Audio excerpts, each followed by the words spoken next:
ध्यान दीजिएगा, समय का थोड़ा सा अभाव है, थोड़ा सा फास्टली हम समझने का प्रयास करते हैं ना। इसका एक दो क्वेश्चन हो गए ना, एक हो गया। दूसरा है, what does Kisa Gotami understand the second time that she failed to understand she first time? Was this what the Buddha wanted her to understand? अब देखिएगा, what यानी क्या, does किसा गौतमी यानी किसा गौतमी अंडरस्टैंड समझती है, किसा गौतमी क्या समझती है, द सेकेंड टाइम यानी दूसरी बार, किसा गौतमी दूसरी बार क्या समझती है, दैट यानी जो, she failed to understand the first time, जो पहली बार असफल हो गई थी समझने में, तो दूसरी बार वो क्या समझती है ना। व्हाट दिस, व्हाट क्या यह है, व्हाट द बुद्ध वांटेड यानी महात्मा बुद्ध चाहते हैं, हर टू अंडरस्टैंड यानी उसको समझाना, यानी महात्मा बुद्ध उसको समझाना क्या चाहते हैं, जो पहली बार समझ में नहीं आया दूसरी बार समझा है ना। तो क्या समझाना चाह रहे हैं, ध्यान दीजिएगा, किसा गौतमी अंडरस्टैंड्स, किसा गौतमी समझती है, दैट यानी जो, it is the fat of man, fat of man, fat का मतलब क्या होता है, किस्मत, क्या होता है, किस्मत ऑफ मैन यानी इंसान, यानी किसा गौतमी समझती है कि ये इंसानों की किस्मत है, इंसानों की क्या है, किस्मत है। मैन एक आदमी होता है और MEN बहुत सारे, MAN यानी इंसान और MEN यानी इंसानों, और यानी कि, और फेट का मतलब क्या होता है, किस्मत। किसा गौतमी क्या समझी है, ये इंसानों की किस्मत है, क्या किस्मत है, दैट यानी जो, flickers up there leaves, flickers का मतलब होता है चमकाना, फ्लिकर्स का मतलब क्या होता है, चमकाना। कहने का मतलब देयर लीव्स यानी उनके जीवन को क्या करती है, वो किस्मत चमकाती है, उनके जीवन को चमकाती है, एंड एक्सटिंग्विश अगेन और दोबारा से बुझा देती है, कहने का मतलब उसको पुनः समाप्त कर देती है, ठीक है ना। ये किस्मत ही है, कभी इंसानों की यानी उसको किस्मत को कभी तो चमका देती है और कभी क्या कर देती है, बुझा देती है। That is common to all, मृत्यु सामान्य सभी को है, कहने का मतलब सभी को मृत्यु सामान्य रूप से होने वाली है, सबको मरना है, ठीक है, कॉमन है, सामान्य बात। यस हाँ, द बुद्ध वांटेड, अब ये तो यहां तक का उत्तर हो गया है, पहली बार जो बात समझ में नहीं है, दूसरी बात है ना क्या आई, और उसके बाद में अब ये जो क्या समझाना चाह रहा है वो बात बताइए कि महात्मा बुद्ध क्या समझाना चाह रहा है कि द बुद्ध वांटेड हर, यानी महात्मा बुद्ध वांटेड यानी चाहता है, हर यानी उसको, तो अंडरस्टैंड यानी समझाना, दिस यानी यह, एंड और also this that in this valley of desolation there is a path. अब देखिएगा, यानी महात्मा बुद्ध समझाना चाह रहा है कि यहां पर जो इंसान यानी जो रास्ता है, जीवन का जो रास्ता है वो समस्याओं से घिरा हुआ है, वैली ऑफ डिसोलेशन, वैसे का मतलब वैली का मतलब घाटी होता है ना, निराशा, डिसोलेशन निराशा, है ना, इनसे घिरा हुआ है। अब देखिएगा, इनसे दूर होने के लिए leads him to immortality who has, यानी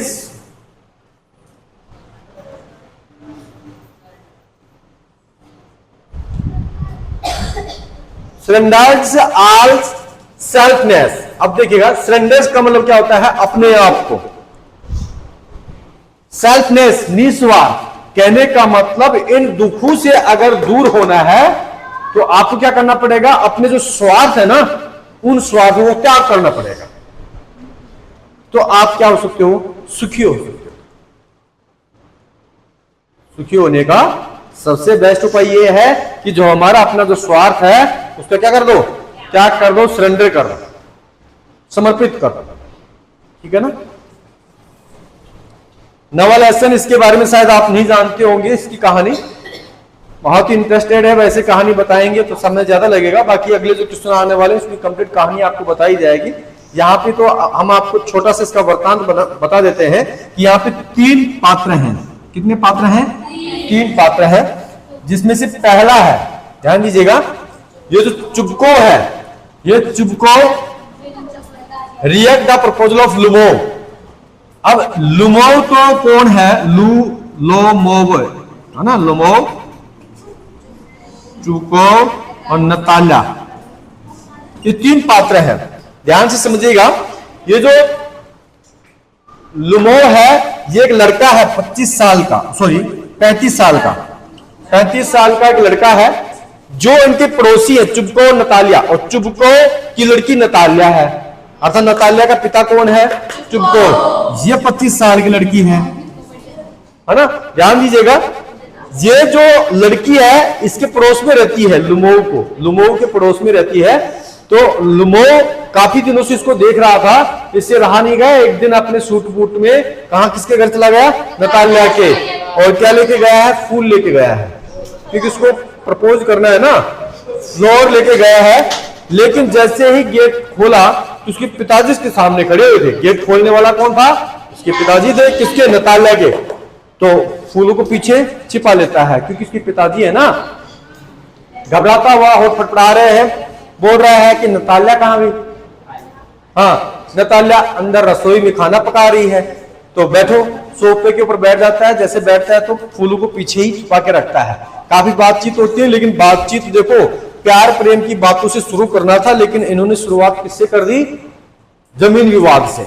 और जमीन का विवाद क्या होता है कि जो लुमो है, यानी बड़े धनवान परिवार से बिलोंग करता है, पैसों की कोई कमी नहीं है, क्योंकि काफी जमीन इनके पास में, सुख सुविधाएं हैं, धन संपत्ति वगैरह है, किसी चीज की कमी नहीं है। कमी है तो किस चीज की? यानी शादी करनी है इसको, है ना। हाँ, तो नताल्या को प्रपोज करने के लिए आया था, लेकिन नताल्या से किस मुद्दे के ऊपर ये विचारों को शुरू कर देता है कि ये जो लुमो कहता है कि हमने आपको जमीन जो दे रखी है ना वो हमारी है।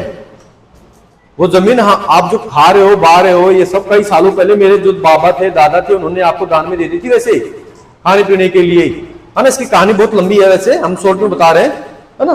तो उसने कहा कि नहीं, वो जमीन हमारी है। इस बहस के ऊपर इतना वाद विवाद बढ़ जाता है कि तू में तक आ जाते हैं, और उसके बाद में इसको हार्ट अटैक आ जाता है। दिल की बीमारी है इसको। किसको? लुमो को। उसके बाद में चुबको अंदर से बाहर निकल के आता, भाई क्या बात हो गई? कि उसने कहा कि नताल्या ने कहा कि देखो ये जमीन जो हम वहां पे खेती कर रहे हैं वो कह रहे हैं मेरी है, ये है वो। इनके बीच में वाद विवाद होता है, और नताल्या कहती है इसको लात मार के बाहर निकालो। ये हाँ, ये कैसा बच्चा आ गया है, कैसा कौन है, ये खराब है। उसको लात मार के बाहर निकालता है। उसके बाद में बाहर उसके पापा को बोलता है, किसके पापा को? नताल्या के, कि हम तो यहाँ पे नताल्या से शादी करने के लिए, प्रपोज करने के लिए आए थे। तो बोल रहा है कि दोबारा से बोलो, हम शादी करने के लिए दोबारा से बोलो। मतलब उस चीज को बार बार सुन रहा है, क्योंकि इसको खुशी महसूस हो रही है कि हमारी बच्ची का हाथ मांगने के लिए कोई आया है, तो ये इसके खुशी के ठिकाने नहीं रहे। लेकिन ये बाहर चला गया कि भाई अब तो नताल्या ने आपको नकार दिया, मैं कैसे एग्री कर सकता हूँ। कि बाहर चला गया। उसके बाद में अंदर आता है, तो थोड़ी देर बाद में 15 मिनट के बाद में बोलता है कि नताल्या वो आपको प्रपोज करने के लिए आया था। नताल्या भी बावली हो जाती है, प्रपोज करने के लिए कहाँ गया, पकड़ के लाओ, है ना। हाँ, ये ऐसा सिस्टम इसमें चलता है। हम उससे शादी करना चाहते हैं, ये बात पहले क्यों नहीं कही? अभी इसने कहा कि देखो मैंने तो आपने काल हाथ मार के बाहर निकालो, हमने सारा काम कर दिया, भला बुरा उसको बोल दिया। भला हम कैसे उसको बुला सकते हैं? हम नहीं बुला सकते। नहीं पिताजी वापिस बुलाओ, कैसे बुलाओ? ये इसकी कहानी। चलो हम पढ़ते हैं, ध्यान दीजिएगा। How did Chubukov react at the proposal of Lomov. समय का अभाव है, बाकी कल परसों में आपको स्टोरी और बता देंगे। हाउ इन कैसे डिड चुबको, यानी चुबको रिएक्ट, इन चुबको रिएक्ट का मतलब था प्रतिक्रिया। हाउ इन कैसे, चुबको कौन है? नताल्या के पिताजी। कैसी प्रतिक्रिया करता है? एट द प्रपोजल ऑफ लुमो, लुमो का प्रपोजल है, प्रस्ताव पा करके, अर्थात उसने प्रस्ताव के लिए बोला ना कि नताल्या से हम शादी करना चाहते हैं। तो ये सुन करके उसने क्या रिएक्ट किया, कैसा प्रतिक्रिया दी, तो वो हम देखते हैं कि चुबको रिएक्टेड जॉयफुली। चुप को कैसे प्रतिक्रिया करता है? आनंद पूर्वक की, यानी खुशी की प्रतिक्रिया करता है। एज अ प्रपोजल यानी प्रस्ताव पर, ऑफ लुमोव यानी लुमोव के प्रस्ताव पर चुप को आनंदित रूप से यानी रिएक्ट करता है, प्रतिक्रिया करता है। चुपको ने कहा, अर्थात नताल्या के पिताजी ने कहा, से इट अगेन, दोबारा से कहो। कहने का मतलब प्रपोज आप कर रहे हो ना, क्या कहना चाह रहे हो? आई एम सो ग्लैड, मैं बहुत ज्यादा प्रसन्न हूं। I am hope of my balance, यानी मैं अपना संतुलन खो बैठा हूं। कहने का मतलब खुशी बहुत ज्यादा मिल रही है, यानी I am of my balance, मैं मेरा संतुलन हो रहा हूं। विथ जॉय, किसके मारे? खुशी के मारे, आनंद के साथ में। I have always love you, मैं हमेशा आपको चाहता था, मैं हमेशा आपको प्यार करता था, है ना? ये बात कौन कह रहा है? लुमोव, हाँ चुपको, यानी चुपको कह रहा है लुमोव को। It has been my continental desire, यानी यह मेरी लगातार इच्छा रही है। कॉन्टिनेंट का मतलब क्या होता है? लगातार। डिजायर का मतलब इच्छा। I have been hoping for it for a long time. I have been hoping, मैं आशा कर रहा था, फॉर इट, फॉर यानी इसके लिए, लॉन्ग टाइम लंबे समय से, यानी मैं इसके लिए लंबे समय से आशा कर रहा था कि कभी ना कभी मेरी बच्ची का हाथ मांगने के लिए कौन आएगा? वो आ गया है ना। ये इसकी प्रतिक्रिया थी। आगे ध्यान दीजिएगा, why is it necessary, why यानी क्यों, इज यानी है, इट यानी है, नेसेसरी यानी आवश्यक, फॉर यानी के लिए, लुमोव टू मैरी यानी लुमोव के लिए शादी करना क्यों जरूरी है, क्यों आवश्यक है, क्यों शादी करना चाहता है लुमोव? इसमें बताया है कि फर्स्ट, पहली बात तो क्या है कि it is impossible for Lomov not to marry at. अब देखिएगा, पहली बात तो यह थी कि लुमोव के साथ में कोई शादी करना चाहता नहीं है, तो उसकी शादी नहीं हो सकती, असंभव बात है, इम्पॉसिबल है ना? He himself says so, वह अपने आप को कहता है। कहने का मतलब खुद कह रहा है वो कि पहली बात तो मेरे से कोई शादी नहीं कर सकता है। क्यों नहीं कर सकता? क्योंकि उसकी अवस्था ज्यादा हो गई है ना। दूसरी बात, सेकंड, दूसरी बात है कि he is already 35 years, यानी पहले से कितने वर्ष का हो चुका है वो? 35 वर्ष का हो चुका है। ऑफ एज ही इनफॉर्म सो, यानी वह सूचना, कहने का मतलब अपने आप में सूचना बता रहा है, खुद की बात बोल रहा है कि मैं 35 वर्ष का हो गया। पहली बात तो वैसे शादी नहीं होने वाली है, और वैसे भी एज मेरी, दूसरी समस्या क्या है कि 35 वर्ष का हो गया। आगे बताया है कि it is a critical age, ये नाजुक अवस्था है। कहने का मतलब ओरेज हो रहा है ना, क्रिटिकल। थर्ड यानी तीसरा, ही वांट्स यानी वह चाहता है, टू लीड ए क्वाइट यानी वह शांति से रहना चाहता है, एंड रेगुलरली लाइफ और अपना नियमित जीवन। कहने वाला वह नियमित और शांति से जीवन जीना चाहता है। ही सफर फ्रॉम पिप्लिटेशन, पिप्लिटेशन मतलब क्या होता है? हाँ, दिल की धड़कन की बीमारी। कहने का मतलब उसको जो हृदय है ना, वो बार बार, कहने को ना हार्ट अटैक की बीमारी है ना। पिप्लिटेशन मतलब दिल की बीमारी से सफरिंग, सफर का मतलब ग्रसित है ना, ग्रसित। कौन है? यहां तक कोई बच्चों को प्रॉब्लम्स में दिक्कत, आफत ना डिफिकल्टी है क्या? समय के अभाव की वजह से थोड़ा सा फास्टली है ना बताया, शायद समझ में आ गया होगा, है ना? ठीक है, ओनली फॉर गर्ल्स।